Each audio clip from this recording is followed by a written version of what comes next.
Yes, sir. What's happening? What's going on tonight? We are in effect. Let's do it. We are back in effect. Had a pretty good weekend this weekend. Had some good action this weekend. Some really good action. And I particularly dug yesterday's action. Yesterday's action is the action that I particularly dug because we basically had a whole day of basketball from 1 o'clock till the end of the night.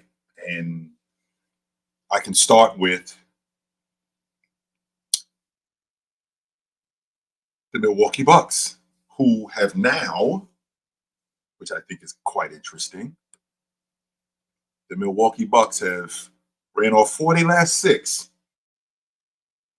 and they rolling. Ran off 4 of their last 6. They rolling, and I can appreciate what they're doing. Yep, I can definitely appreciate what they're doing. They rolling. They avenged that Minnesota game. They did do that. They avenged the Minnesota game. They avenged Philly. So they beat Minnesota because Minnesota blew them out. They beat Denver, which I can appreciate that because, I mean, that's a championship caliber team. And, Denver's a championship caliber team. I can definitely appreciate that. And then they turn around and they beat Minnesota again. Not again, but they beat Minnesota, and then they beat Philly yesterday. And what I saw in that game, which I thought was quite interesting, was I saw effort defensively from the backcourt. And Philly looks way different without Joel Embiid. Way different. That's why I have a difficult time when I hear people talking to me about, yo, next man up and this team can bounce back. You cannot bounce back when you lose 35 and 11 and 6. You can't. Because everything we do is predicated on this dude. Everything. He's our best offensive player. He's our best post player. Everything we run is ran through him. And that's what was going on in Philly. They ran everything through Joel Embiid. Their entire offense was predicated on him, whether it was on the block, whether it was in transition. Hey, Maria, how are you, dear? Whether it was on the box, whether it was in transition, whether it was in the mid-range, whether it was in the mid-post, everything they did was predicated on him. Everything. And then you turn around and you go defensively. Everything they did defensively was based on him. He was their best rebounder. He was their best rim protector. He was their best interior presence. He was their best shot blocker. Everything that they did was predicated on him. So now what you're going to do is you're going to take that out of the lineup. We don't have enough to make up for that. We now have to switch up our entire offense because we can't run Paul Reed like we do Joel Embiid. We can't do that. We can try, but it's not going to work. We don't have any bigs to run that. And we don't have enough time to switch our offense up completely where now Tyrese Maxey has the dominant space on the floor. We don't have enough time to do that. We barely got 2 months left in the season. And I see that they're trying to do that, where they try to speed. They were trying to speed the game up yesterday, put the ball in Maxey's hands and get something easy, because that's primarily how they have to do things now. A lot of their stuff has to come easy. And not only does a lot of their stuff have to come easy, it has to come fast. Because we're talking about a team that when the game slows down, I think Maxey has improved in his shot creation, but he's basically it. He's basically it.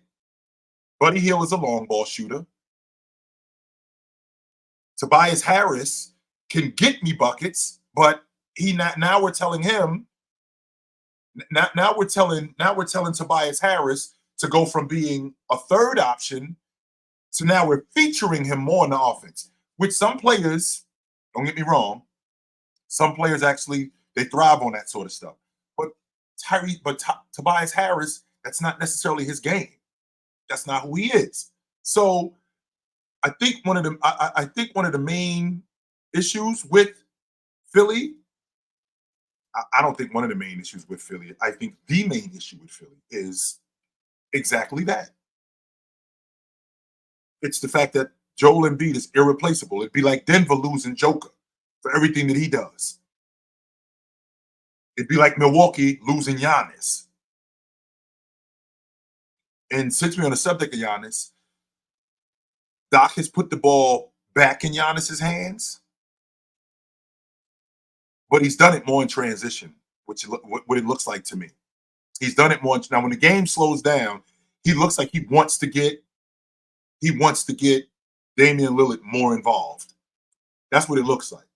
Looks like he wants to get Damian Lillard more involved than he did in the past. He wants to get more pick and pop, more pick and dive action with him and Giannis. Because that two-man game, right? That two-man game between Damian Lillard and Giannis, it could work.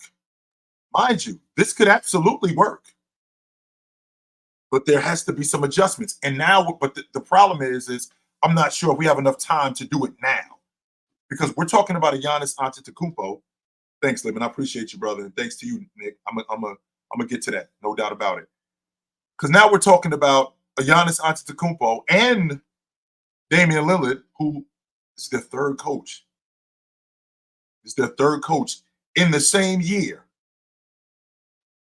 In the same year, this is their third coach, which means that they have to revamp the offense again. They started with Adrian Griffin, and they went from Adrian Griffin to the assistant, who only lasted 5 games, and they went from him to now Doc Rivers. So that's 3 different systems that we're running. 3 different ones. I don't like Giannis with the basketball in the half court as much.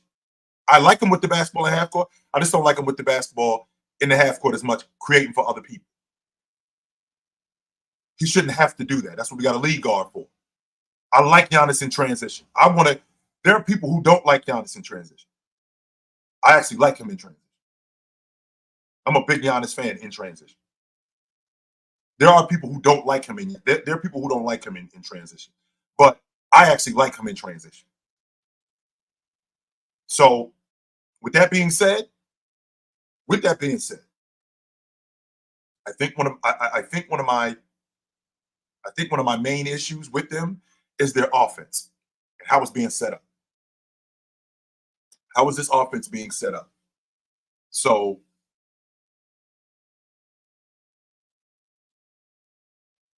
Milwaukee's schedule looks favorable for them. They got to play Charlotte tomorrow and Thursday. They should handle them.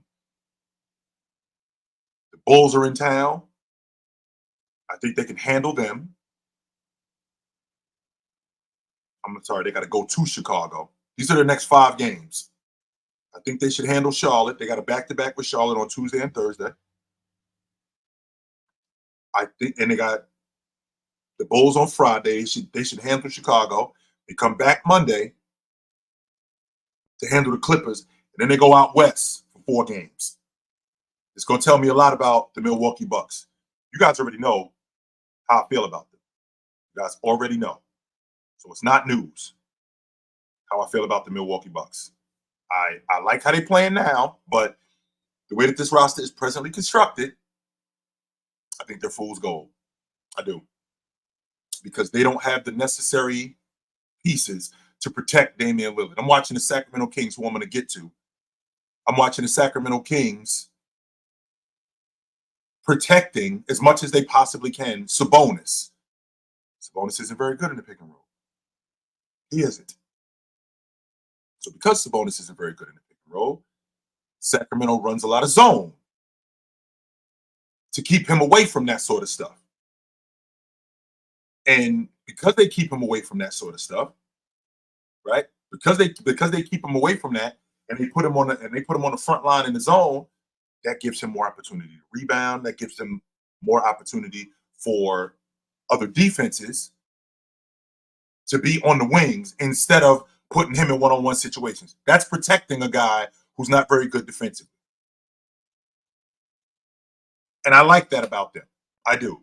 But as far as Giannis, right? As far as Giannis and the Milwaukee Bucks, they can't protect Damian Lillard because the way that offense is the way that team is put together.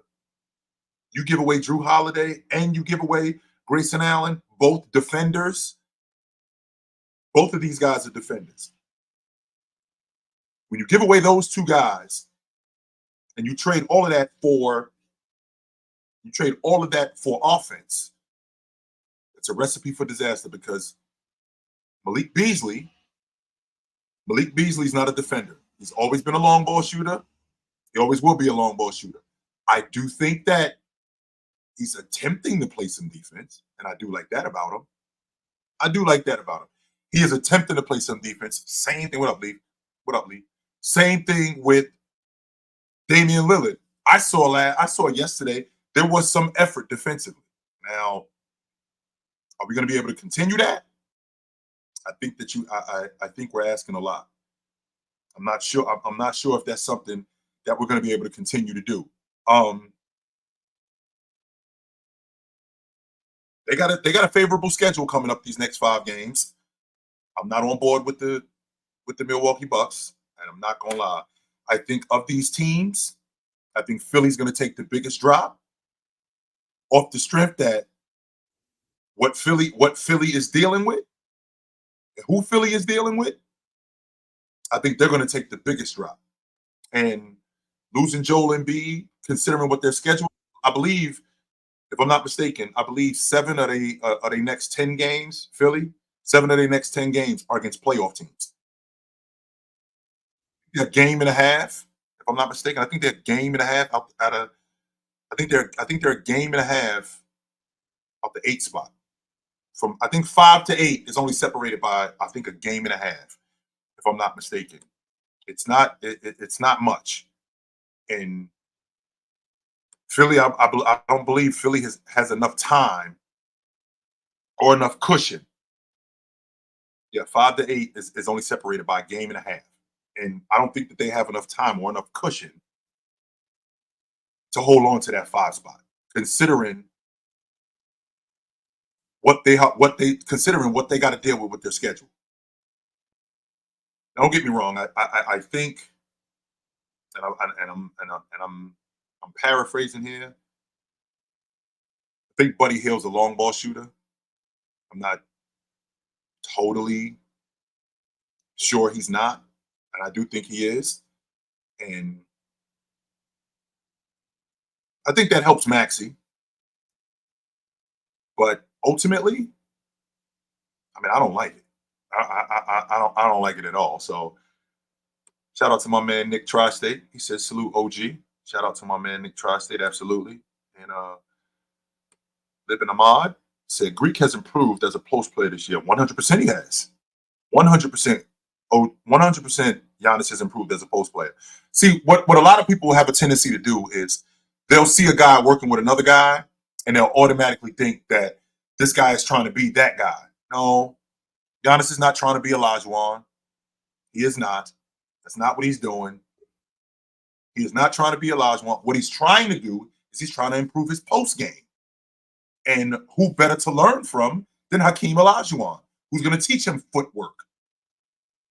Who's going to not only teach him footwork, he's going to teach him how to create space. He's going to teach him how to open pivot, which is stuff that he didn't have in the past. He now has that. And because he now has that, that makes him even more lethal. I had a difficult time watching the Lakers. One, they come out slow. They're one of the slowest teams in the league when they come out. They find themselves in holes right from the beginning. I mean, they were down 20 at one point. I mean, they ended up cutting the lead to 4. They were down 20 at one point. Shouldn't be 20 in a hole. And they were 20 in a hole because of the unit that they had on the floor. That was one of my biggest problems with them, with the unit that they had. if they had a different unit on the floor, I think that they would have. I think that they would have gotten. I think that they would have gotten a better outcome. Torian Prince doesn't. Torian Prince looks like he has no idea where he's supposed to be. I'm watching him and Anthony Davis when they put him and Anthony Davis in pick and roll action. How this guy, it just doesn't look legit. What I'm saying is, him and Anthony Davis are in pick and roll action. There's no communication between him and Anthony Davis. He wants to switch everything, whether he's on a Kogi, whether he's on Grayson Allen, whether he's on Devin Booker. He wants to switch everything. And because he wants to switch everything, that doesn't work for Anthony Davis. Because Anthony Davis, you and I have already had this conversation, as good as he is as a defender, one shouldn't be switching on 2 5s. His closeout, it's on the low side. Because it's on the low side, he finds himself getting beat to the basket. In the zone, he's always on the low side, and he doesn't close out in the zone. That's not including in transition, where he's not talking. Not only is he not talking, he doesn't know where his guy is. He seems to be behind almost every play. Because of that, that's a recipe for disaster. And I will not allow you guys to look at the box score and go, yo, Anthony Davis went 22-16 or 22-14. He got his ass kicked on the glass last night. Yesterday afternoon, Nurkic kicked his ass on the glass. He consistently had position on the offensive glass, consistently had position on the offensive glass. Not only did he consistently have position on the offensive glass, on the defensive glass, they held him to one shot. The Lakers were able to get second shots, but that was only from Anthony Davis. That was only from him. So they have to be better defensively. But when I'm watching them yesterday, and I said this earlier today, when I'm watching them yesterday, Phoenix, Golden State, Phoenix, Golden State, Dallas, them. Those are the teams that's who they are. They're not Oklahoma City. In the regular season, they're not Oklahoma City. They're not Minnesota. They're not Denver. They're not the Clippers. Now, I will say this. I do understand why once playoff time comes, they would want to see a team like Oklahoma City. I do understand that. 100% I do understand why they would want to see a team like that. That's because those kids have deficiencies. As good as Shai Gilgeous-Alexander is, as good as the defender that he is, he can be had. And they can be had. They have a problem in their interior. Bismack Biyombo is going to help. But I think Anthony Davis can beat up. I don't think that he can just beat him. I think he can beat up on Chet. And with him beating up on Chet, I think that for over a 7-game series, I don't think that they can withstand that. I'd like to hear from you guys because I want to talk more about the Clippers. I want to talk more about Golden State and Denver, but I want to hear from you guys. What do you guys think? What up? Yo, how's it going? What up? Yo, can you hear me? Mm-hmm. Yeah, I do want to touch on what you said about the Bucks. I do think Doc has them competing defensively. Maybe I don't know if this is fair, but I don't think they respected Adrian Griffin that much. So maybe he couldn't get to them to compete as hard as they are. Offensively, I do want to cut him some slack. Chris Middleton has been out for a little while, and that's their third best, scorer, playmaking option. Right. So I think they could pick things up. If Dame and Malik, they're competing, especially Malik. He's been competing, trying to fight over screens more. Maybe Doc's getting to him, but I gotta see it. a little more before I believe in him. But I think things could work out, especially if Chris is healthy. Now, when you say especially if Chris is healthy, over the last 2 seasons, what have you seen from Chris? Breaking down, yeah. Right. So, I mean, how much now when I say healthy, okay, because I think I'm on your page when you say healthy. What's the healthiest you think he could possibly be? Because before you answer that question, 2021 Chris Middleton, he's gone. Yeah, that dude isn't coming back, right? That dude is gone. So what's the healthiest Chris Middleton do you think we can get? Honestly, like him just being out there, being like a third scoring option in the mid range, like Right, because Dame is obviously a predominantly 3-point shooter and like goes to right. the paint. Giannis is obviously predominantly in the paint. Having like that wrinkle of someone who could like one of the best mid range players in the game, like that's pretty much all I need from him. You know, How many I how don't many need. how many how many minutes do you think is suffice for Middleton? Because come playoff time, we're gonna need you. And we can't have you for like what Pat Beverly is doing, where I'm getting Yeah, he's gonna 15, have to 20 play minutes. 30. He's gonna have to play 30 plus, and I'm, Giannis and I'm gonna Dame. need him. Yeah, If we're gonna have him, we can't have him sparingly. So I'm. what's a good number of minutes for him? I say like 30 plus for him, and then Giannis and Dame are gonna have to like log in like 40 plus a game probably for them too. I say him Yeah, like 30 plus a game at least, because if you're not playing 30 plus, it's like I'm not getting. Especially like defensively, he's regressed a lot. So right. I'm gonna need you on the floor like to like. Not like he doesn't have to pay that much, but like it's either I have to have like would you can't have Dame and a bunch of bench players or Giannis and a bunch of bench players. Like he has to be staggered with one of them at like all times at least. And that's fair. I could Yeah, get with that. Definitely. I'm sorry, Lib. I'm not on board with this no, team right now because I it's gotta the see it. Yeah, because the way it's constructed. I feel like if you get Dame with if you put the necessary pieces around Dame to protect him as a perimeter as a perimeter deficient defender, I think you got a better shot because Giannis is so good defensively, and I do think that you got to shore up that front line because I'm not sure how much longer Brook Lopez is going to be available, and Bobby Portis is also he just doesn't look very good in for what's been going on. I don't think he's washed. I think Bobby Portis still has some good years, but I think that there needs to be a revamp with this team, not an overhaul, but something in the on the perimeter. Pat Beverly would have been great 2 years ago. yeah, he's not. And the I problem think with you Pat Bev, he can't shoot. I think he can. I think he's respectable as a jump shooter. I don't think he's a bricker. I think he's respectable as a jump shooter. I think the problem with him is that you got him maybe a little bit too late. Because Yeah, for what he does, that's necessary to protect Dame. Only except he doesn't do it long enough. So you can't keep him out there long. You can't keep him out there for long yeah, stretches. Because when you got a guy like Pat Beverly on the floor for 20, 25 minutes, that could shut down runs. yeah, That can completely stop runs. So when a team goes on like Indiana, for example, goes on a 8-0 run, 12-0 run, and then you bring Pat Beverly in, and he could shut that down. He could completely stop that. Well, the good thing is you have somebody like that. The bad thing is you got him too late.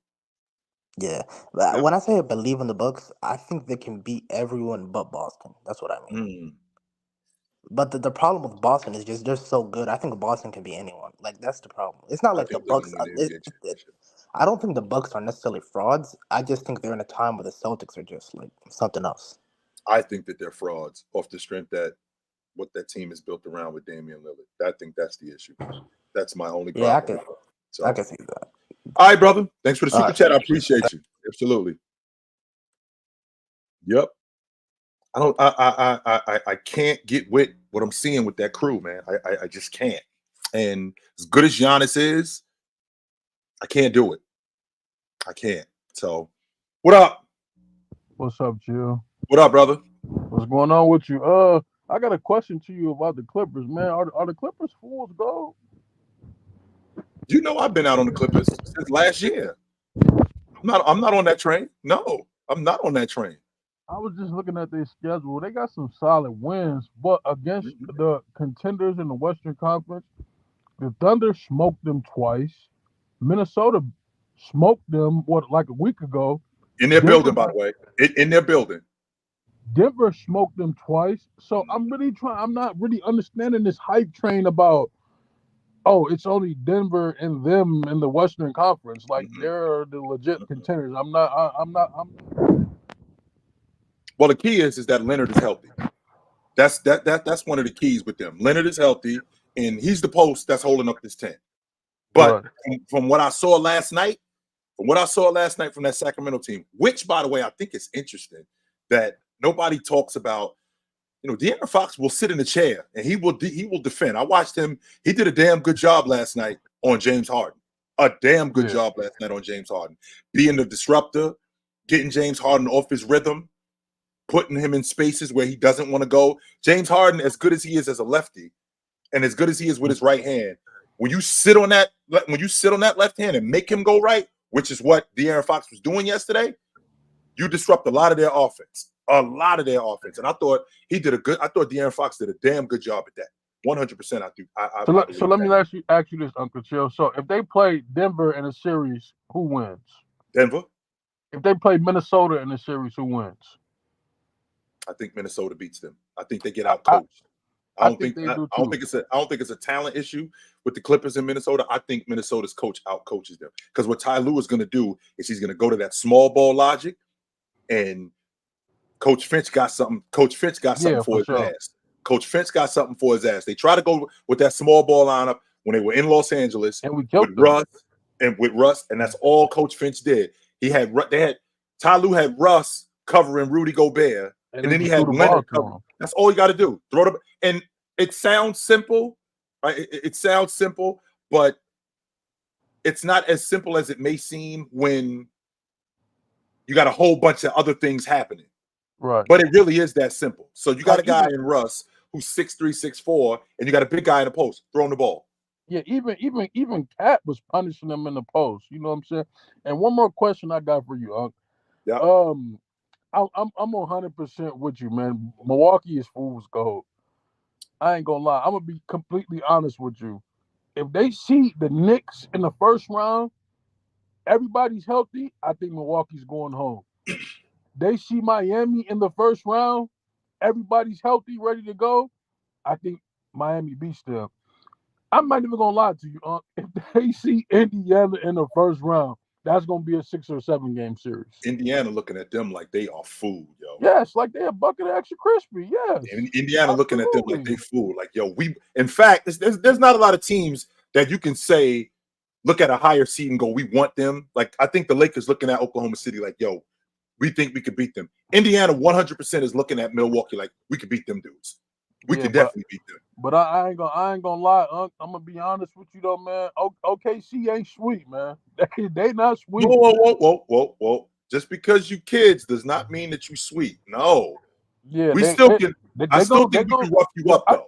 I think the Lakers will beat them, but it's gonna go 7. Like it's like, dude, that dude Shea, and I'm so glad my Timberwolves don't got to play them in the first or the second round. You don't like that matchup? You right now, that is one team out of every team in the Western Conference. That is one team I don't want to play until it's the WCF. Right. I do not want to play them. Like they play us the toughest out of any of those teams in the West. I don't want to see them. Kind of like Denver don't want to see y'all early. Yeah, as good as Denver is. Listen, man. Contrary to popular belief, they think as much as I'm on the Denver train, and I think they're the favorites in the Western Conference. Contrary to popular belief, the way you talk about y'all in Oklahoma City, that's how Denver looking at y'all. Like we don't really want nothing. We're gonna see. I can't wait for these playoffs though, man. Yeah, it's gonna be great. 100%, Tim. It's gonna be great. So, all right, brother. Good to talk to you. Yep. I don't think they want nothing to do with them dudes. To be honest with you, I don't think that teams duck smoke. I mean, you got to deal with whoever you got to deal with, right? That's the playoffs. That's just part of it. However, if you don't have to deal with a team, if Denver sees, I don't know, Oklahoma City, if they see the Clippers deal with Milwaukee, phew, man, I'm glad we ain't got to deal with them dudes. That's happened before. That has absolutely happened, where a team has gotten upended when you're like, yo, you don't think Milwaukee was loving the fact that Atlanta put Philly out, and yo, we ain't got to deal with Joel Embiid? Hell yeah, they was like, word, we could definitely beat them dudes. We don't got to worry about them. We could definitely beat them. So I'm sure about that. So what up, Lee? You're 100% right about that. Listen, I call it teams non-ducking smoke, especially when they beat somebody that they knew they couldn't beat, and then they go in the playoffs and then they dodge them. Sometimes that shit leads to a championship. Just because I don't get to fight you, that don't mean that doesn't mean that I won't fight you. But if I don't have to fight you, and it damn sure don't mean that you could beat them neither. Right. So the thing is, there's plenty of examples of teams dodging, not ducking, dodging. Like, oh shit, I just got out of the way. If we could avoid that, if we could avoid them, absolutely. The playoffs is all about matchups. If we can avoid that team, hell yes. 100%. One of the biggest ones in history is Jordan dodging Olajuwon in the Rockets. If we ain't have to see, we don't have to see them. That's great.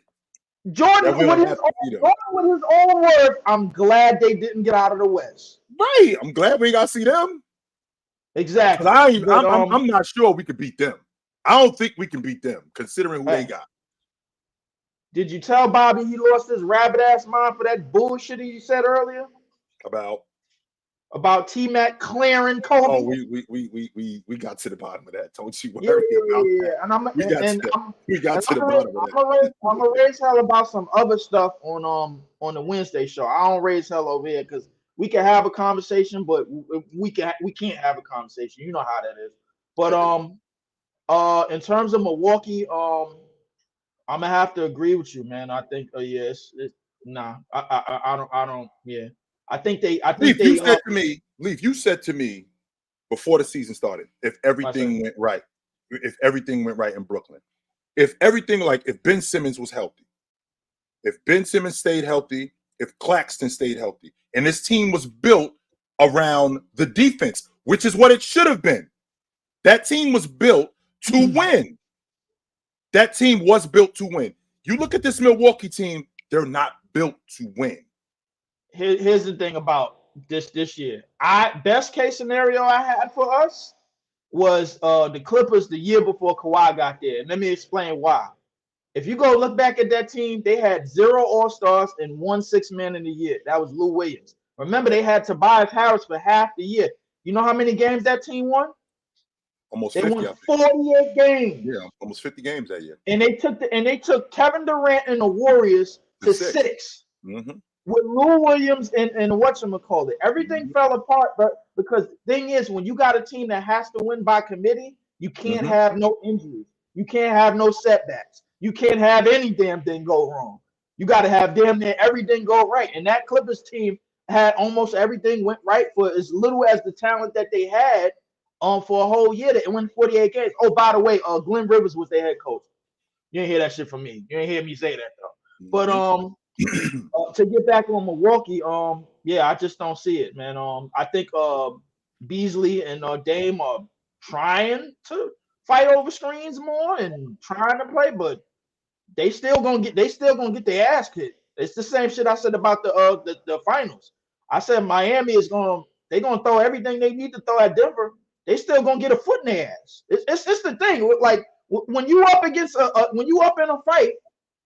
You gonna fight, you gonna swing, you gonna counter and do this, but you still gonna get your ass whipped. And that's basically what Milwaukee Bucks. Sometimes teams are just better, and the way that Milwaukee sometimes teams are just Milwaukee better. That Milwaukee Bucks team, the way it's put together, they can't have any lapses defensively. And the problem is in the Eastern Conference, it's murder's row. It's murderous row. Dealing with Jalen Brunson, dealing with Drew Holiday, dealing with Tyrese Halliburton, dealing with Tyrese Maxey. I'm talking about whatever you're looking for. It's murderous row. And they're going after those dudes. They're going after Damian Lillard. They're going after Beasley. They're going after those dudes. You know what you said that I like? Indiana. They looking at them niggas like, oh. You can beat them. With them? We can beat them. We can beat them. I'm pretty sure Tyrese Halliburton is in the locker room like, oh shit, we can I have a difficult time when I think about elite guards. So I don't ever remember a guard looking at Kevin Johnson like, yo, I'm gonna bust his ass. An elite guard like that. Yes. I don't ever remember like John Stockton would go up against Kevin Johnson and he had his hands full with him. Kevin Johnson knew when he went up against Stockton, he had his hands full with him. He knew he had his hands full with Tim Hardaway. He knew he had his hands full with Gary Payton. I think Tyrese Halliburton looks at Damian Lillard like, yo, this dude can't stand in front of me. Oh yeah. This dude got nothing for me. Nothing. I think Jalen Brunson looks at him that way, and I think Drew Holiday definitely looks at him that way. Well, Drew Holiday already shut the door on him. We already seen that. Well, I mean, it was years ago, but he still looked at him that way. But I still got that. It's not like I'm over. I still got that. No, it ain't like you over. You remember the first conversation that we ever had? About? You don't remember, do you? Because don't. I came at you. I wasn't on this show. I came at you on your Thursday show. I said, "Hey, man, yo, you said the Pelicans was this, and you know what you said to me. So what? So what? I said it. What's your mind on the Pelicans right now? Was it this? Wait a minute. I don't know. That was the first time we ever. Well, it was last season, but I mean, Okay. but like I said, and I listen. The Pelicans is a team that I follow on NBA TV. I've always said, I said, yo, if Zion could stay afloat, this team can manhandle damn near anybody. Well, and I'm standing on that. To answer your question, probably maybe it was probably right before the All-Star break, or right around the All-Star break. I was looking at the standings, and I see New Orleans at like 5, 6, and I'm thinking to myself, yo, you need to start paying more attention to these dudes. You're not paying enough attention to the New Orleans Pelicans. Well, I started paying more attention to them. One of the things that really helps them is Zion's been in the lineup, very much like what's going on with the Clippers. Right. Leonard's been healthy. Zion been healthy. The other thing that's helping New Orleans, they put Zion in different spaces. They put him at the lead guard. Not only do they put him at the lead guard, they put him in the dunker spot and get a ball to CJ and let him create. That makes them even more viable. I said this to Mars earlier. I don't see what he's seeing in terms of Valanciunas being that bad of a defender, because I don't think he's terrible. I don't think Valanciunas is terrible neither. I don't think he's terrible as a defender. And one of the reasons because of your man that you like, because I'm high on Zion Williamson, obviously because of his gameplay. You know who you high on, right? You high on Herb Jones. I am. Because the thing is, they don't. The teams just don't get in the paint against them like that. They don't. Like, and Herb Jones is probably one of the biggest catalysts for that. He is the biggest catalyst for it. If you look at their perimeter, he's the main reason why he's covering their best. Whoever the best perimeter player is, that's who Herb Jones is covering. Is he the best defender in the league? If you asking me today, I think him and Jaden McDaniels are like this. I think those two dudes. I don't think it's that far apart. That includes Alex Caruso. These dudes are not that far apart. I think they all Alex Caruso, Jaden McDaniels, Herb Jones. I think what separates Herb Jones, because I think I think what separates Herb Jones, what's different about him, I think that very much like Jaden McDaniels, but a little bit different and better. When you get off the peel, he doesn't let you get the ball back. He does not let you get the ball back.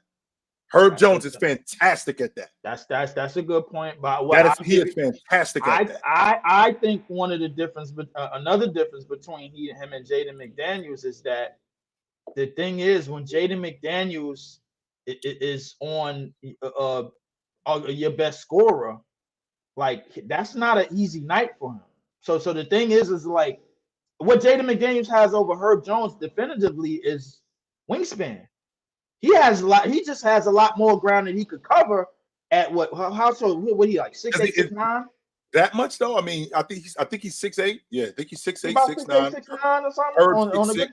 I think Herb is 6'6". Herb is about 6'6". So the thing is, he looking at a lot more he could cover. Oh, by the way, I got a list of people that I think are way better defenders than Scottie Pippen too, but I'm gonna get to that later. But I think I said it. Don't I said the shit. Oh yeah, but don't laugh neither, because I'm showing up to you and Bobby monkey ass with that shit too, because I know how you feel about Scottie Pippen. I don't give a damn how you feel, but screw him. You know how I feel about it. But the thing I'm thinking about with the Pelicans is that they know how to put spacing around Zion, because the thing is one of the things that and I think Mars touched on it, bro. Like he's like his scoring and his offense conducive to the playoffs. Right. I think it is because I don't think he give a damn. I'm going left. You know I'm going left, and you ain't gonna do shit about it. It's just that simple. I'm going to the basket. I think he knows how to. What you remember that contact drill that you used to go when you used to drive and you had to attack a shoulder, attack like a certain. He knows how to do that so well. And the thing is, it's like now he's better with both hands around the basket as soon as he gets in the side of the free throw line. So now, and I can see why Bobby is scared to death of them. And he has said it on new. He is scared to death. He don't want nothing to do with. And he should be. Yeah, he don't want nothing to do with New Orleans. He's made that clear. He wants nothing to do with them. And he should be. And he should. But I'm looking at New Orleans, and I'm thinking to myself, I'm like, yo, if they can hold down the fifth, whoever's in fourth place, the Clippers. I pray for them. I pray for them. The Clippers got their hands full with them dudes. I think they can. I think the Clippers could beat them, but I think it's a 6-7 game dogfight. I don't think the Clippers. Have you seen the Clippers schedule? I think they could beat them. Have you seen their schedule? No, I know it's something serious. I know it's something serious. But what I'm saying is that if they can hold on to that 4th spot and New Orleans ends up in the 4-5 spot, and if they end up seeing them in the first round, I think the Clippers will beat them. I think it's a 6-7 game dogfight. I do. I think they take some 100%. They take some lives. But OKC, how do you really feel about OKC, man? Because do you got them advancing? The problem that we're having with Oklahoma City, the biggest problem that we're having with Oklahoma City is they got a great player. So because they got a great player and they're high in the standings and they haven't been tested in the playoffs, people look past the fact that they haven't been tested in the playoffs. And they're just looking at the fact they got a great player and they're high in the standings. They don't figure out, they're not factoring in that game overall, not just Shea's game, the unit's game has to translate in the playoffs. And that's not necessarily true. And I don't think they're there yet. I think they're getting close. So I think this offseason they add somebody in their front line, and I think that they're gonna be trouble. Who can they beat this year in a 7-game series in the West? All right, so let me. I'll give you some teams. Warriors. Yes. Lakers. No. Pelicans. Yes. Minnesota. No. Denver. No. I think they give the Clippers. I think they give the Clippers everything that they're looking for. Everything. But I don't know if they can beat the Clippers. Dallas. Yes, they can beat Dallas. Who am I missing? No. I'm missing somebody. Phoenix. Phoenix. They could beat Phoenix, I think. I think they could beat Phoenix. And the reason why I feel like they could beat Phoenix is because the exact reason why they can't beat the Lakers. The Lakers have that interior presence offensively. They don't have none of those other. The only other teams, Minnesota got that, Denver got that, the Lakers got that. And what is their weakness? Their weakness is on the front line. That's their biggest problem. Sacramento. Did you say Sacramento? Yeah. I think they could beat Sacramento. I'm not sure if they will though, but I think they could beat Sacramento. Yes. So you got them beating 1, 2, 3, 4. What, the teams that the teams I don't have them beating. I don't have them beating Minnesota. I don't have them beating Denver. I don't have them beating the Lakers simply because Lakers front line. You don't got them beating 3 teams. That's it. That's it. I think they match up well with it. I think they match up well with everybody else. The question is, can that game translate in the playoffs? That's the $1 million. I don't listen. I'll put it to you this way. Listen, I have problems. Listen, I appreciate what Chet has done in terms of man in the paint, in terms of blocking shots on like and doing something, but I don't think he's gonna hold up. That's the problem, though, Leaf. And where is he? He's on the front line. And who are the teams that I just said? Denver, Minnesota, and the Lakers. Those are the 3 teams that I think give them the most trouble. I'm also thinking about a team like the Pelicans because if Zion see him in that lane, what you think he's doing to him? I think he's going to give. Like I said, I think New Orleans will get him trouble because I don't think that from a perimeter standpoint, when I'm looking at Oklahoma City with J-Dub, with Shea, with Isaiah Joe, and the way that they shoot the long ball, I think that they could outlast what New Orleans is bringing offensively. I think they could outlast it. Man, it's going to be a fight. It's going to be a fight. The Pelicans is one of them teams, man.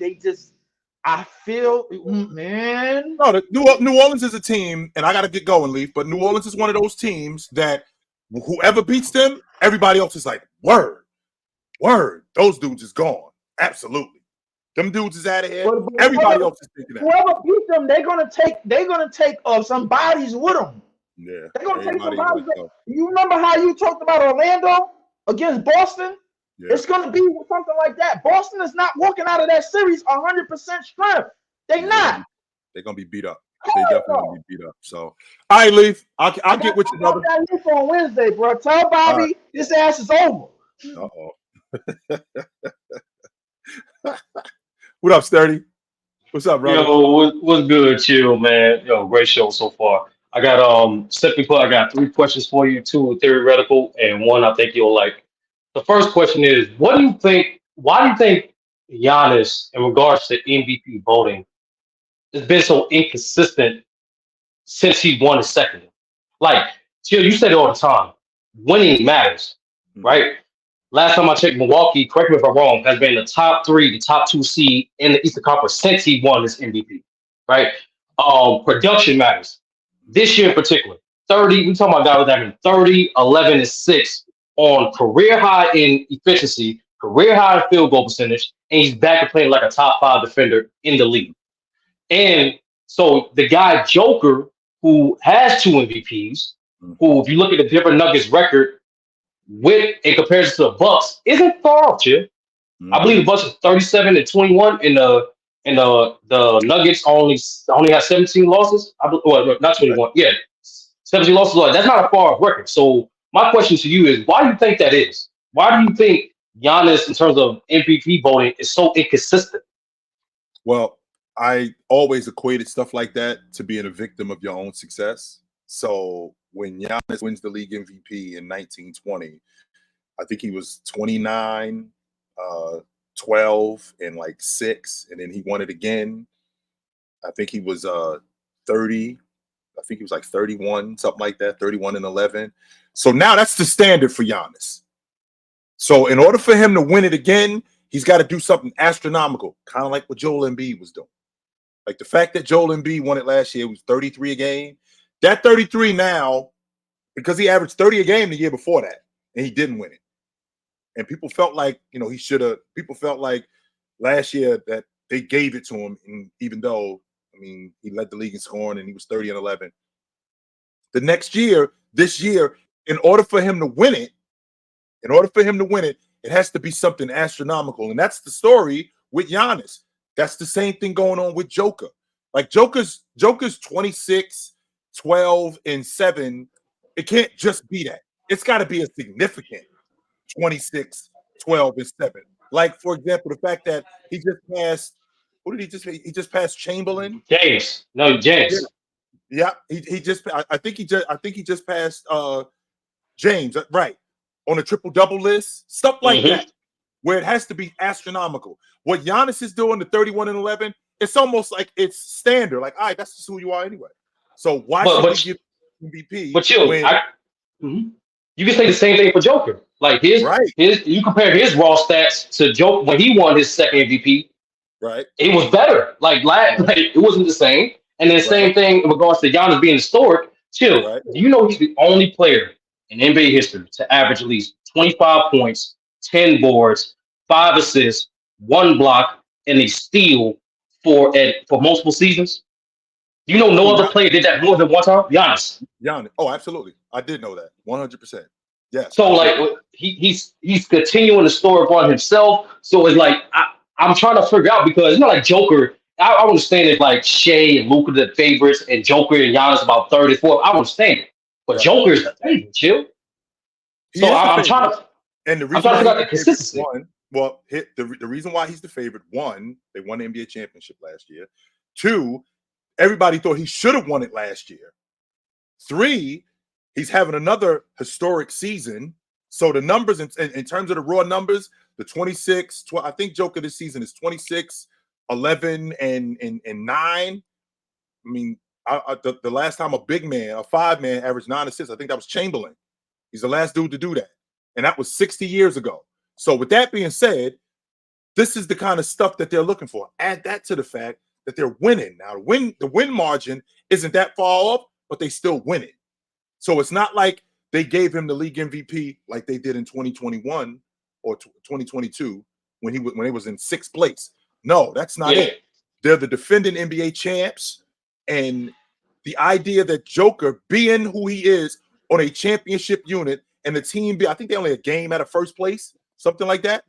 Yeah, something like that. A game and a half. I think they're a game and a half out of 1st place, and the stuff that he's doing, it's not standard considering what's going on with his unit. They looking at Giannis like what he's doing is now standard. Joker has picked up in terms of his efficiency. He's picked up his distribution. Giannis with 30 and 11, but Milwaukee has been doing this. It's a little bit different, even though I don't think it's fair because I had Giannis winning the league MVP last year. I had picked him last year to win it, but I think Giannis more than anything, I think he's a victim of his own success. That's I will count with this too, and then we can move on to the next question. And for when he won the second MVP, he averaged 29 was 29 and a half, right? Basically 30 on 14 rebounds and 6 assists, right? Mm-hmm. Now, granted, the year he won the championship. Now, when we say won the championship, my fault. The year he won the championship, my apologies. He averaged 28, 11, and 6. The year after that, he averaged 29.9, which is essentially 30. 11.6 rebounds. 12. And then 6 assists. So he was 30. And that was and chill. Remember, that was the year he was shooting average from mid-range. And to this day, it was the second most efficient season. So he actually got better. But you know where he finished that year, Chill, in MVP votes? 3rd. Nope, 4th. Okay. He finished 4th. So it's like it's confusing, Chill. That's all I'm saying. I'm just pointing out to you and the people. Remember when a guy wins the league MVP in back-to-back seasons, whatever he does in the 3rd season, which is kind of confusing to me too, because Bird wasn't astronomical in the 3rd year. He wasn't. But it's crazy too, Chill. Like the year after that, Bird actually had a better season. No one want to talk about that. But go ahead. I thought that the 87-88 season was better than any of those seasons that he had when he won the league. Mm-hmm. That's another conversation. What I'm saying is Giannis, just like Jordan, it's happened to all of these guys. Once you win a league MVP in back-to-back seasons, Magic did the same thing. Magic did the same thing in 89-90, 87-88, in 88-89, and 89-90. In 90-91, you can make the argument that Magic was the league MVP that year too on that Laker team. No Jabbar. Jabbar was gone, and he still had them at the top of the Western Conference. But with that being said, he didn't do anything that was astronomical in order for them to actually give him the league MVP. Plus, Jordan was up next anyway. So that's Giannis. I believe Giannis, and just like if Joker wins the league MVP this year, he's not winning it again. That's it. I can tell you that right now. If he wins it again this year, he won't win it again. No more. No matter what he does. Unless you see something like 35, 15, and 11. Some crazy like that. He's not. Next question, Chill. As you know, Scottie Pippen, Luke Longley, Horace Grant, they on their No Bulls tour, right? As they should give their perspective on not only their documentary, but their experience on the Bulls. My question to you, Chill, when and why it became a negative connotation to be the quote-unquote sidekick? Like, I'm talking to guys of my generation, even a little guy older than me, and it was like, every time they mention Scottie Pippen, it's like people told me they don't want to be a Scottie Pippen on the team. I'm like, no one wants to be a top 50 player. No one wants to be the best perimeter defender that we've seen to this day. Like, no one wants to see one of the most versatile players. No one wants to be one of the most versatile players in NBA history. I don't get it. So my question to you is, because you've seen the whole journey, you've seen Scottie Pippen's entire career and up to this point. When and why did it become a negative connotation to be a quote-unquote sidekick? I think it became that because of how good Jordan was. Well, you ain't that good. When in reality, the reason why he was that good was because the dude he was running with. Because he took a lot of the pressure off of him. He took a lot of the heat off of him. A lot of the stuff that Jay couldn't do or wasn't able to do on a consistent basis, Scottie Pippen was able to do that. So instead of you having to deal with Drex all night, I'll deal with him.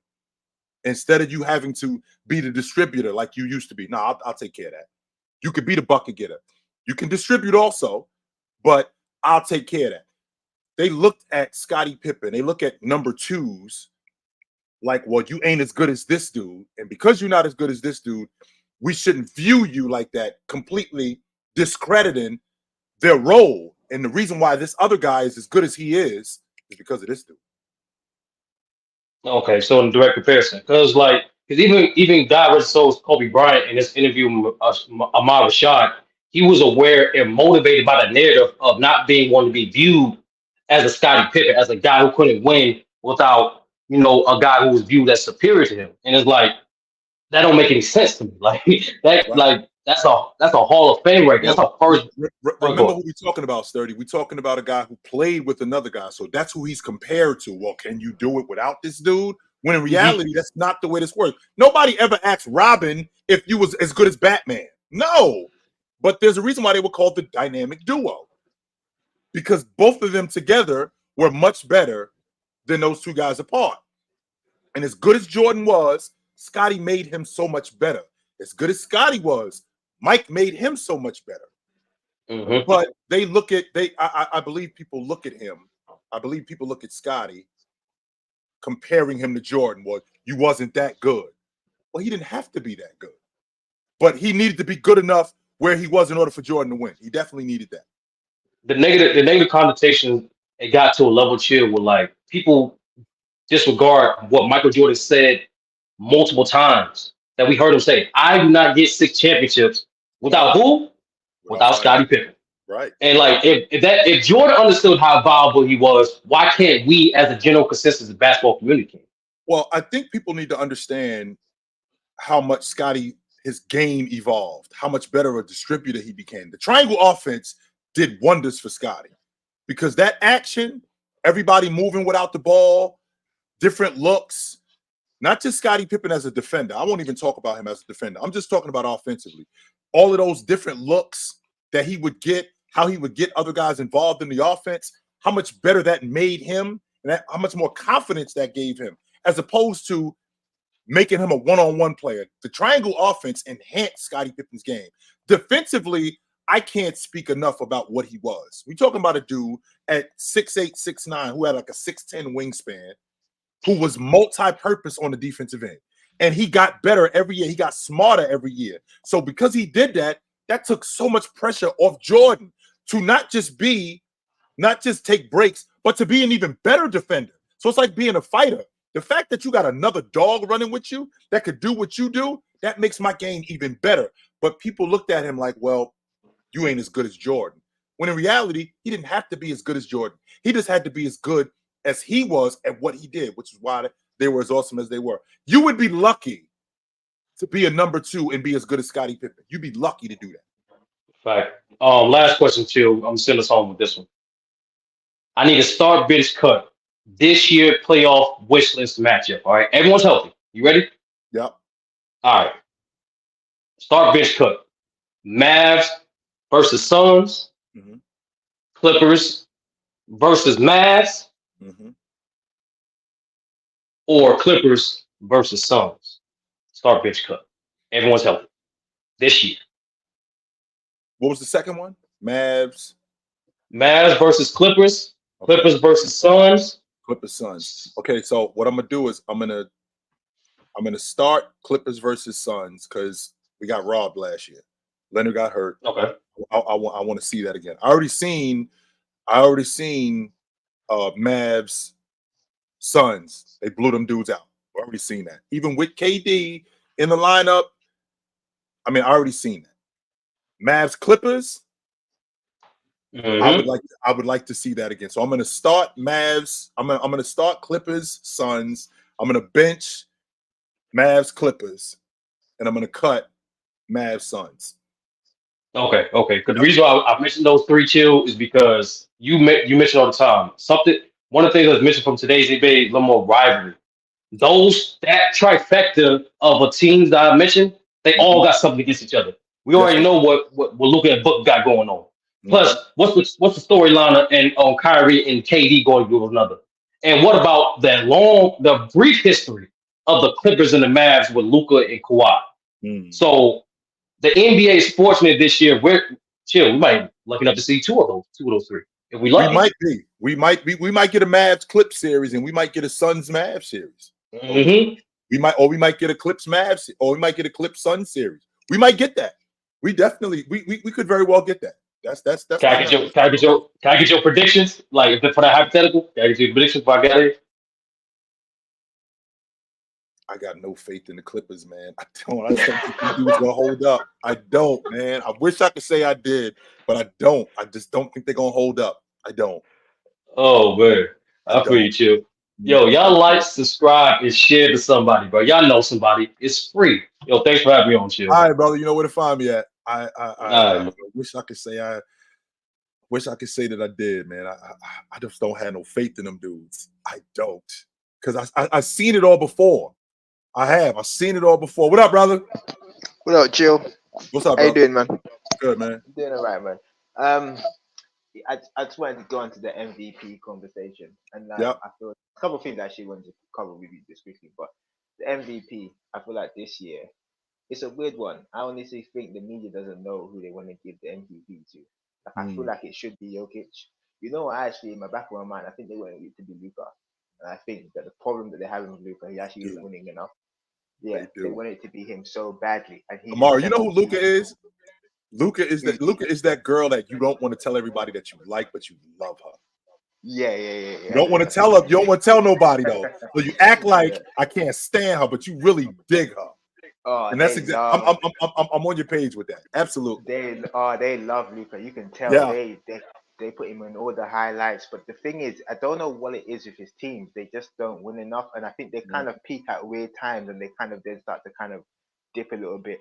Right now they're kind of peaking, but I can imagine the next 10 games or so they're gonna go through like a lull where it seems with the Mavericks they always go for this really high offensive uptick that's just unsustainable, and they're always just kind of just drops down. I think they kind of had the same thing with Kyrie last year, and even with 2 years ago when they played the Clippers in the first round. I think they had at that point the highest offensive rating of all time. I think they had one. They had that one of the greatest of all. I think it was number one. I think until that this year's Indiana Pacers team, but they had one of the highest. So I think they wanted to be him. But I think after that they don't really know. I think in the grand scheme of it, it probably should be Tatum. I think because of his team success. But then I think with Tatum, he's got a weird media bias where I think because he's so young, he's 25, and I think because he's been in the Eastern Conference Finals 3 times in the last 6 years, he's been to the NBA Finals. Like he's basically been a contender since the season he started. So I think the media you're gonna start to see new narratives come around about Tatum, and I like Tatum, but I think some of them are fair and some of them are unfair. And I think the media is gonna start to push to break this team up earlier than they should be because they don't like them. They don't like the Celtics. I honestly do believe they don't like the Celtics that much. And then obviously you have Nikola Jokic. I honestly think the Timberwolves. I honestly think Rudy Gobert should get consideration. That's just me. I'm maybe in the minority of that one. He should be deep. When I said that, I was chastised. When I'm thinking about the best team in the league, the best defensive player on the best team in the league, that's a double-double guy. There's no way that you cannot consider that a league MVP candidate. He's a league MVP candidate. I just think it's because it's him. I think it's also because people believe that team is done by committee. I don't think the Minnesota Timberwolves is done by committee. No, they're I not. think that team works from defense backward. Their half-court offense in Minnesota is not that great. They're a very good run and gun team, but their half-court offense isn't. I don't trust any of them really. Anthony Edwards is streaky. Karl Anthony Towns goes disappearing, and Mike Conley's old. I don't think that they're that good defensively. No, in half court, but I think defensively is where they make a lot of their things work. And I think from their defense, which is from Rudy Gobert, stopping and clogging everything in the lane.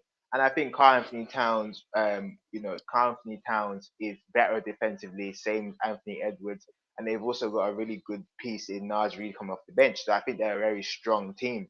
But I think Rudy Gobert is the spoon that stirs the soup, like he is the guy that makes everything go with the Minnesota Timberwolves. I think Rudy Gobert should be in contention for MVP. He's not going to be an MVP. I don't think that's the case. I think it's probably going to be Jokic.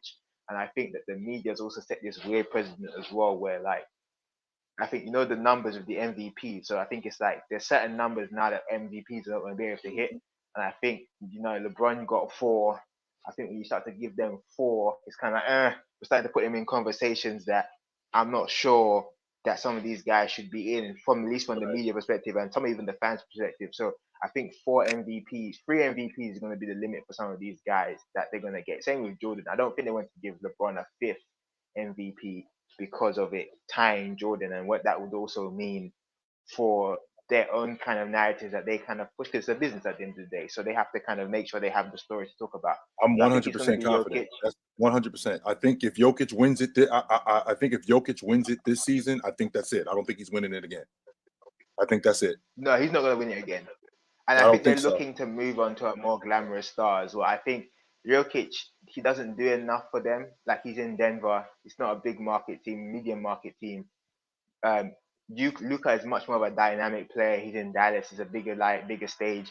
But I think the problem with Luka eventually is going to be the fact that he doesn't win much games. And it's actually becoming a consistent trend where his teams are never really high enough in the seedings.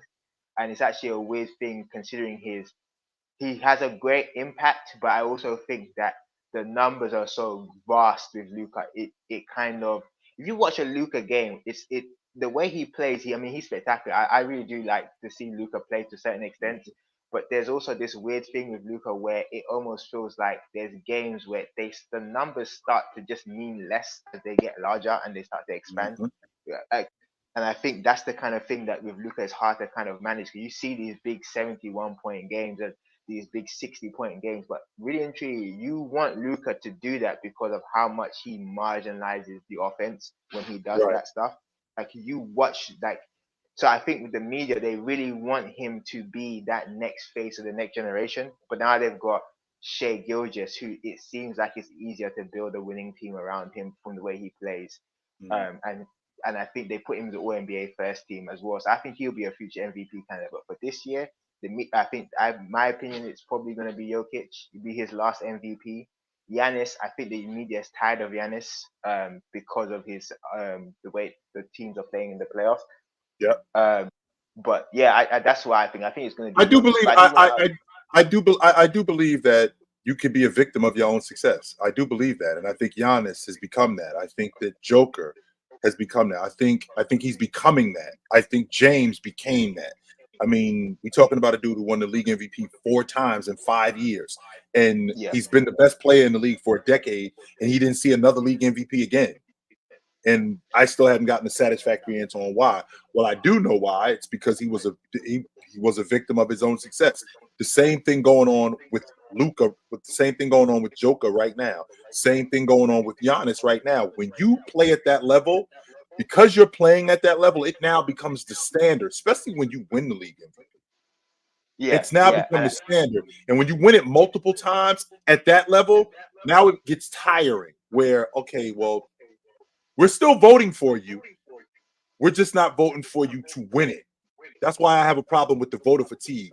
Because if it was voter fatigue, then he wouldn't get voted for at all. There's a reason why these dudes are still finishing second and third. Because people are still voting for them. It's just not what it was in the past. And I think that they become a victim of their own success. I agree with you. And I also think that a lot of the time as well is that what they do is that the year that they predict you to win the MVP is also the year they expect you to win the championship. And that also kind of annoys them that you don't win the championship and the MVP. If you look at do they though? Yeah. Do you think that the media really thinks Dallas could win it? That's why they don't vote for Dallas. That's why they don't vote for him. Because they don't believe he can win the championship.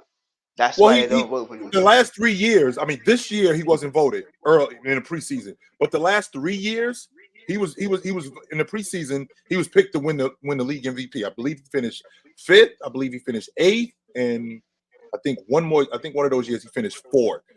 But of the last 3 years, he's been picked to win the league MVP in the preseason. And there's no way that numbers we really believe that Dallas could win the NBA championship. I think it's because of the numbers.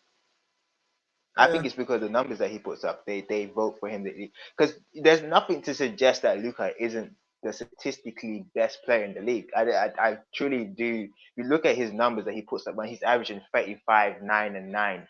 That there's nothing to suggest that he's not the best player in the league, numbers wise. Is that the MVP can't be a guy who's on the 7th seed, and you can't set that precedence, because once you do it once, it's You the already Russell did it. Westbrook effect. You already You really did it. Russell Westbrook and Joker, because Joker, they was the 6th seed when he won it. So that's bad business. That's bad business. It is. But I won't argue. and the reason why he won it that time is because Embiid got injured before the 60 games. So so there's the problem. And I think that when you set it like that, it kind of causes an issue, because with Giannis, when he won it in 2020, the way he lost to Miami, that upset the media, because it was a thing of like, well, we've crowned you early, and the last time they crowned somebody early, not to say that he didn't deserve the MVP award, but the team was LeBron.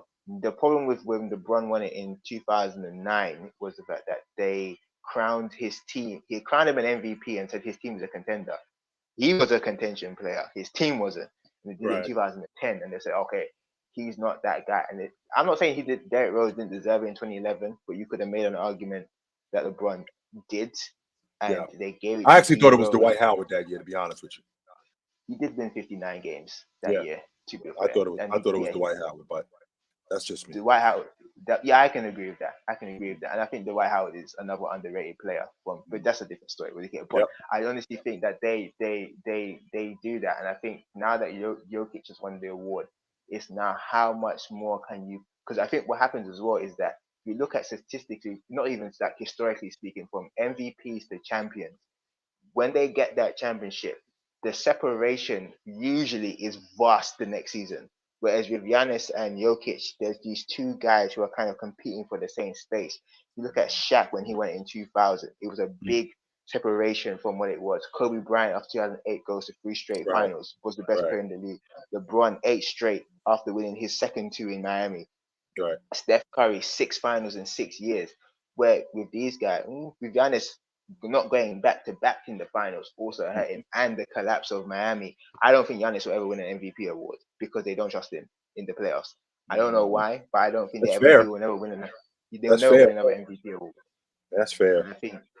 And I think there's Jokic, he might, but I also think that they don't have this. I do think he wins it for the exact opposite reason, because they do trust Joker in the playoffs because he's proven it. They do trust him more, but I do think that if he wins it this season, I think that that's it. I don't think he'll win it again. Off the strength that now, like you just talked about, when you're talking about precedents, narratives and conversations have to be had now that people aren't really prepared to. So if we give it to him again last year. Yeah, and the reason why they couldn't give it to him, even though I thought he should have won it, the reason why they couldn't give it to him is because there's conversations that would have had to been had, and they weren't prepared to do that. They weren't. So, 100%. All right, brother. Good to talk to you. Thank you know where to find me at. I got a couple more, and then I got to bounce. What up? Hi there, OG. What's up, brother? Nothing much. OG, I'm not gonna lie to you. For a minute, I've been thinking it now during the season going, bro. When you say they're fool's gold, you are correct. The Bucks are the most overrated team all year, and I'm not gonna lie. It all starts with Damian Lillard. Damian Lillard I know what you said about is a 2-year, 3-year project. I saw the panel.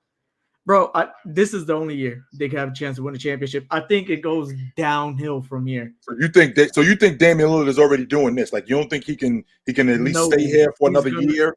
No, I just don't think he could play next to a star. And it's not so much about hate, because I used to defend Damian Lillard. I used to think I was one of those believers. If you switch Damian Lillard and Steph Curry together, they would be the same thing. No. Oh, it's Damian Lillard. No. Damian Lillard. No. Damian Lillard is not capable of playing next to a star. He is one of those superstars in NBA history that he's a great show himself. When you tune in, you're going to see fun basketball, but when it matters most in the playoffs, he is never going to be even a number 2 or number 3. I'm just not ready to jump off that yet, because I still think we got some time with this group. I don't think that that they're there this year. No, I don't think that. I do believe that they're fool's gold. But I think you still have enough time to put some pieces around Damian Lillard that we can possibly have a chance in the future. I think that his game, where he is, I still think we can keep him here for another year, maybe 2. But after that, we're going the other way. That's why I think that window is not open long. I don't. How much faith do you have in that though, OG? He is the worst defender in the NBA. Like he at least tries, but it looks worse than Trae Young. But see, that's the thing though.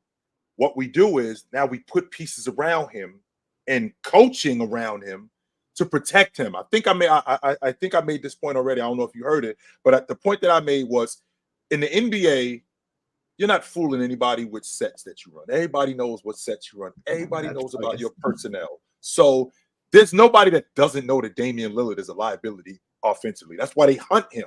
That's why they hunted Steph Curry, right? That's why they hunt certain guys, because they know who you are. With that being said, you have to build around that.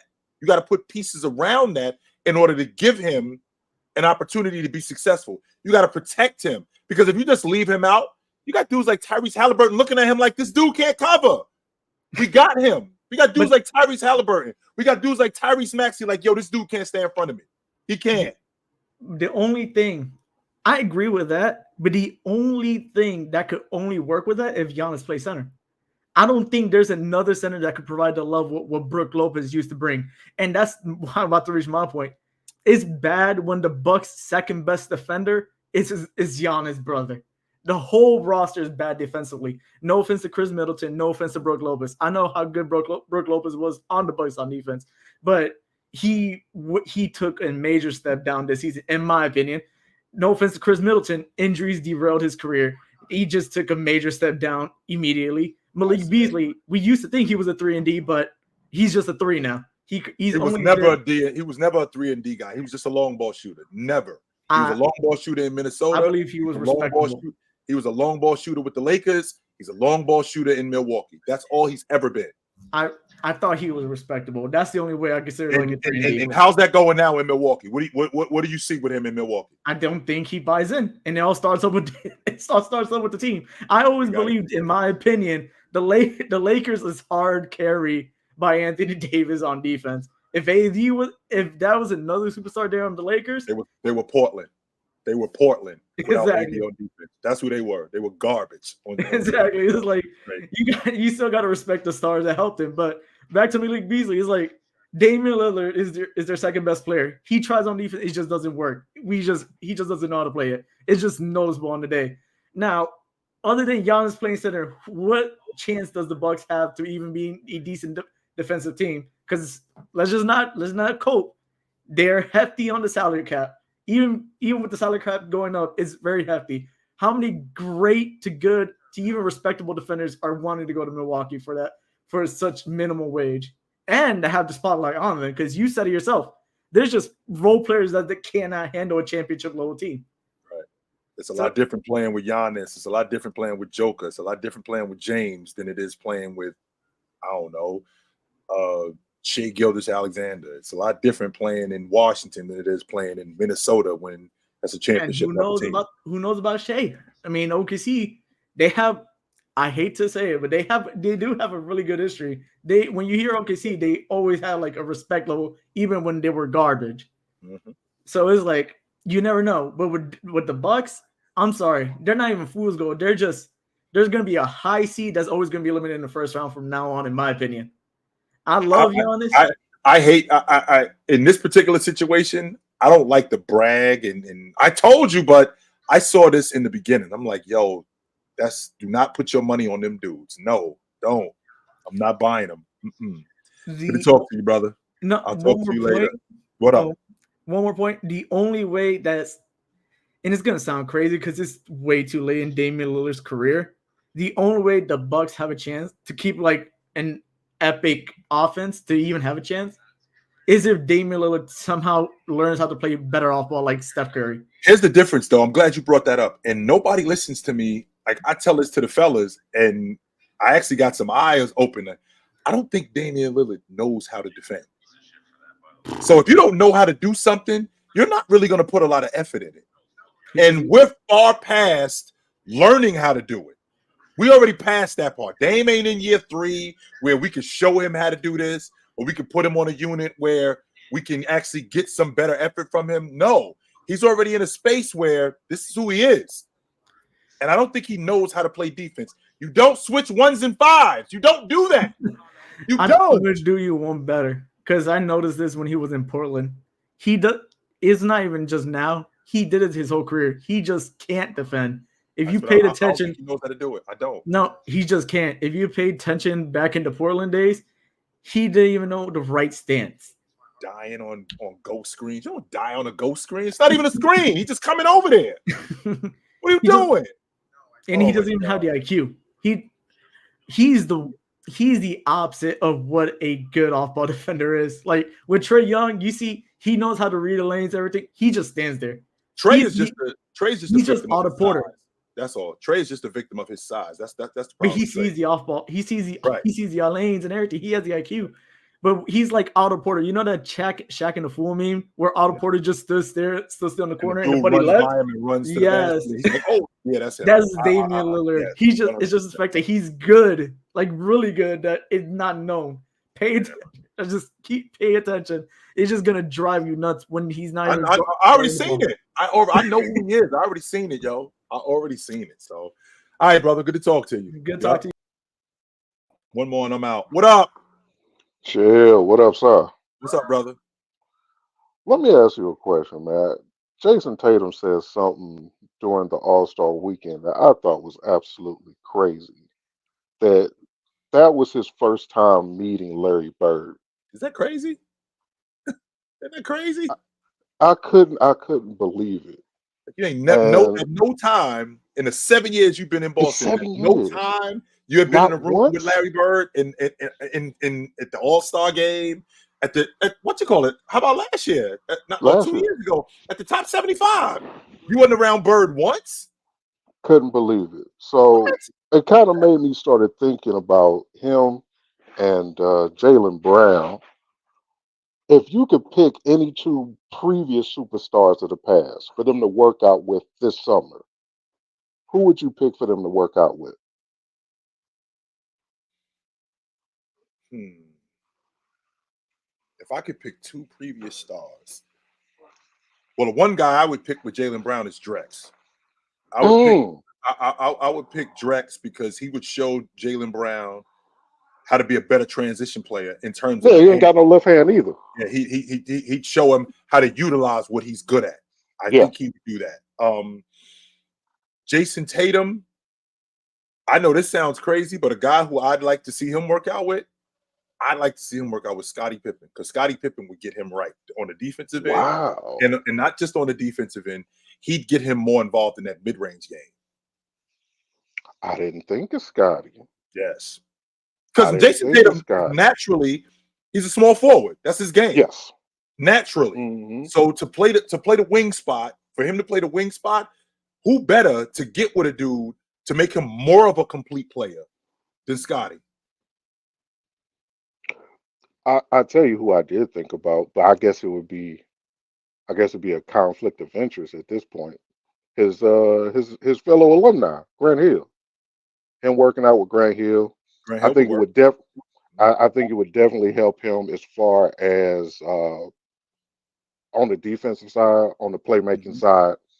But Scottie, yeah, that's a really good pick. As far as Drex goes, I think I think Jaylen Brown need to make that call tonight. Yeah, I think he would make him more of a complete player if he got with Scottie, because I think Scottie would teach him angles. Scottie would teach him how to see the offense different than what he already sees it now, how to look for open guys, how to see plays ahead of what you already looking at right now, like seeing this go a different way or seeing it go the way you think it's going to go, like he's going to do this, because that's who Joker is. The reason why things work out the way they work out for Joker, because Joker see the game a play or two ahead. You're going to do this, he's going to do that, you're going to be right here. That's the way that's going to work. And I think Scottie can do that with a guy like Jason Tatum, especially on defense. His ability to anticipate, okay, you don't like to go to your left. So I'm going to force you to your left. And when you go to your left, I'm going to sit on that left hand. And I know for a fact you're going to take two dribbles and come back this way. So I'm gonna sit soft on your left hand. I'm gonna let you go left. I'm gonna let you drive hard left. And when you come back to that right hand, I'm gonna be right here to pick it. That's stuff like that. It's stuff like that you can't learn by just watching tape. That's stuff that you got to hear from the great ones. Yeah, I think, man, those were two excellent picks, Chill. Yeah. Shout out to the new level of production. I see the new upgrades on the background. I see you. That's Tony Tone.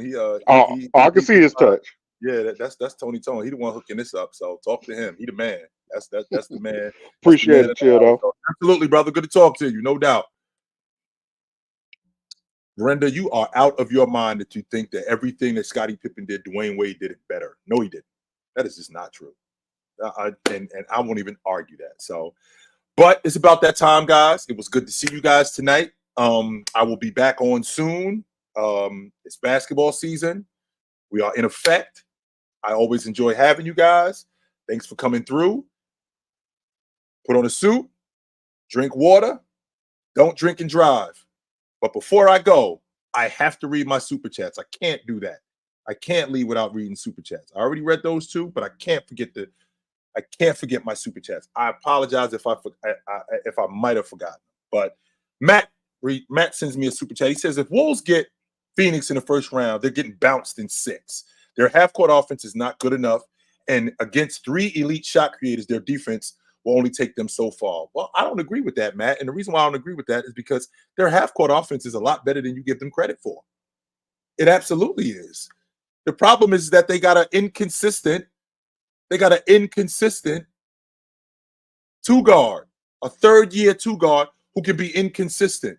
And Cat also has a tendency to disappear. It has nothing to do with how their offenses ran. They run really good sets. Not only do they run really good sets, they get really good action. Damn good action. The problem with Minnesota is that they have these lulls. They still getting the same action. They still get the same action. They still get the same pick and dive. They still get double screens. They still get slip screens. They still get all of that stuff. The problem is that they don't convert it. It's not the half-court offense, and it's not the action. Because I've said this in the past, they've had plenty of games. I believe 6. They had a stretch where they had 10 games, and 6 of those 10 games, they had a double-digit lead going into the fourth quarter. The transition logic, don't buy that logic. The Minnesota Timberwolves are in the middle of the league. The Minnesota Timberwolves are an average transition team. They're not blowing anybody away with their transition offense. They are not doing that. So let's kill that logic right now. The problem is that when they get into the fourth quarter, the action that they were running in the third quarter and in the second quarter, the problem that we're having is that they don't convert on those same things. Whether the defense is picking up, whether the defense is getting picked up more, doesn't make a difference. They still get the same action. I think that they'll be just fine because I think their defense is just as good. You say that their perimeter defense is only going to take them so far. Defense is taking teams to championships, my good man. And this is an elite defense.